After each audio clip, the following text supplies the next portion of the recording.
सभी को मेरा नमस्कार। मैं श्रीमती पूजा पाठक, व्याख्याता गणित, शासकीय उच्चतर माध्यमिक विद्यालय भैंसमा, जिला कोरबा से आज यहाँ आप लोगों के समस्त कक्षा 11वीं के गणित में गणितीय तर्क के भाग 2 को लेकर प्रस्तुत हूँ।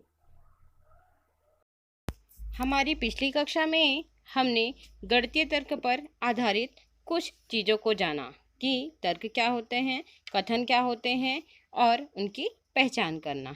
आइए आज हम तार्किक संयोजक या तार्किक संयोजन और उनके प्रतीक के बारे में पढ़ते हैं। तार्किक संयोजन से हमारा तात्पर्य ऐसे शब्दों या प्रतीक चिन्ह मतलब वर्ड्स या सिंबल से है जो दो या दो से अधिक सरल कथनों का संयोग करके संयुक्त कथन बनाने में प्रयुक्त होते हैं। मतलब दो अलग अलग सरल कथनों को लेकर जब एक साथ जोड़ा जाता है और उसे संयुक्त कथन बनाया जाता है तो उसे जो शब्द प्रयोग होते हैं उन्हें हम तार्किक संयोजक कहलाते हैं। संयुक्त कथन बनाने की प्रक्रिया को तार्किक संयोजन कहते हैं। प्रत्येक प्रकार के संयोजन में विशेष प्रकार के प्रतीक अथवा चिन्हों के द्वारा दर्शाया जाता है। आइए तर्कों में लगने वाली संक्रियाएं जो होती हैं वो 5 तरह से लगाई जा सकती हैं। इनके बारे में हम देखते हैं। इसे एक टेबल के माध्यम से बताया गया है। पहला होता है संयोजन। संयोजन मतलब क्या होता है, जब दो सरल कथनों को हम और के द्वारा जोड़ते हैं तो उसे इस प्रकार से इसका प्रतीक भी है, हम संयोजन कहते हैं।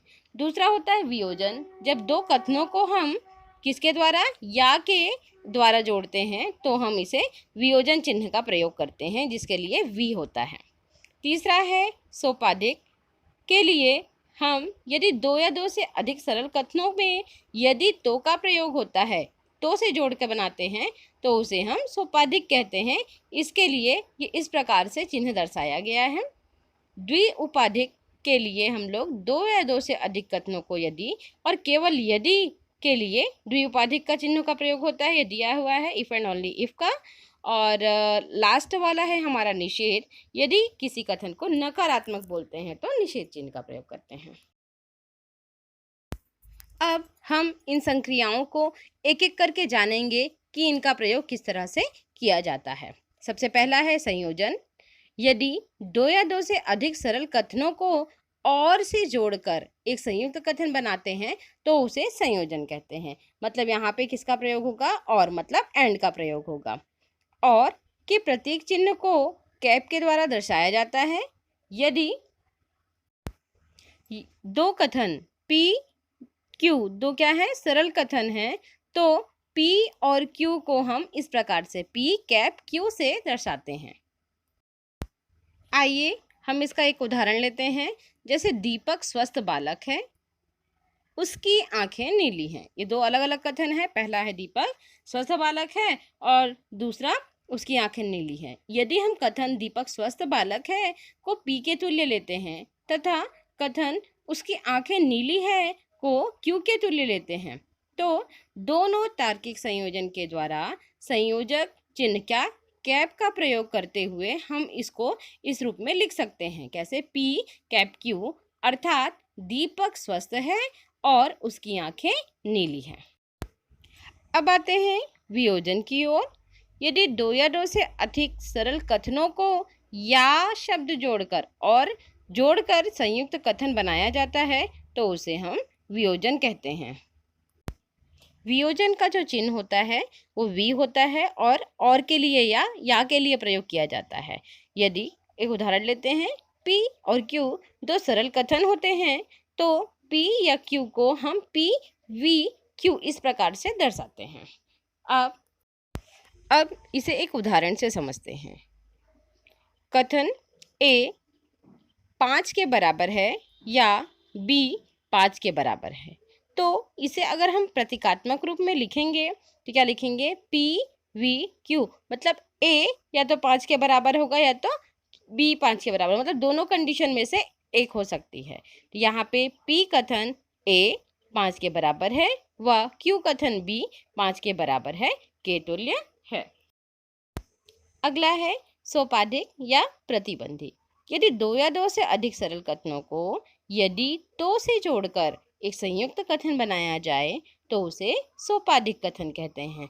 मतलब यदि तो प्रतीक इसके लिए क्या होता है, ये इम्प्लाइज दैट का चिन्ह होता है, यहाँ से इसे दर्शाया जा सकता है। इसके लिए हम एक उदाहरण लेते हैं।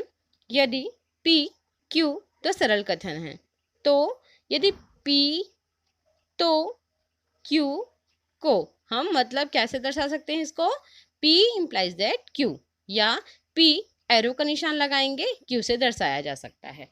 इसके लिए एक उदाहरण लेते हैं। कथन यदि दो समांतर रेखाएं हैं तो वे प्रतिच्छेद नहीं करती। मतलब अगर समांतर रेखाएं होंगी तो वो प्रतिच्छेद नहीं करेंगी। अगर इसे हम प्रतीकात्मक रूप में लिखते हैं तो P एरो Q या P इम्प्लाइज दैट Q से हम लोग लिख सकते हैं। यहाँ पे क्या है, P दो समांतर रेखाओं के लिए है और Q दो प्रतिच्छेदी रेखाएं नहीं करती इसके लिए है। अब आते हैं द्विउपाधिक बाई कंडीशनल। यदि दो या दो से अधिक सरल कथनों को यदि और केवल यदि से जोड़ा जाए और उसे संयुक्त वाक्य बनाया जाए तो उसे संयुक्त कथन कहते हैं, उसे द्विउपाधिक कहते हैं। यदि और केवल यदि को हम इफ एंड ओनली इफ के द्वारा दर्शाते हैं। ठीक है, अब यहाँ पे इसके लिए ये उदाहरण लेते हैं। यदि P और Q दो सरल कथन हैं तो P यदि और केवल यदि Q को हम P if and only if Q से दर्शाएंगे। ठीक है, यहाँ पे P if and only if Q का अर्थ होता है कि दो कथन P इम्प्लाइज दैट Q और Q इम्प्लाइज दैट P का संयोजन है। मतलब P होगा तो Q होगा और Q होगा तो P होगा, दोनों एक दूसरे के लिए होना जरूरी है। इसे हम इस प्रकार से लिख सकते हैं। उदाहरण के लिए कथन एक त्रिभुज समकोण त्रिभुज होगा यदि और केवल यदि उनकी दो भुजाओं के वर्गों का योग तीसरी भुजा के वर्गों के बराबर होगा। सभी को मालूम है पाइथागोरस प्रमेय है।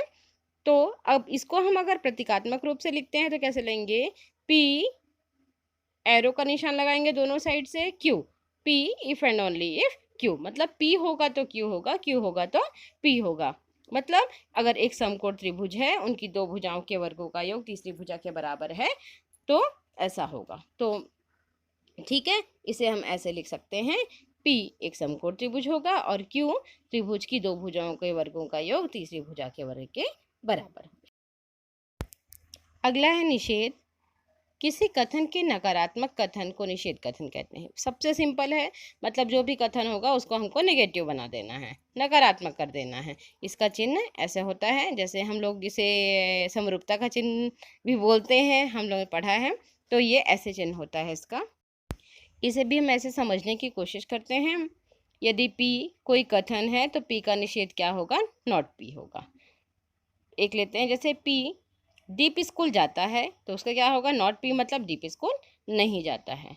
P अगर अनीता शांत है तो Q अगर क्या है, अनीता बुद्धिमती है।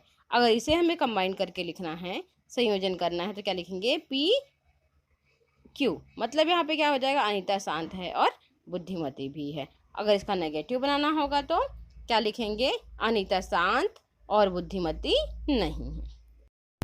अब हम देखते हैं कि प्रधान संयोजन क्या होता है।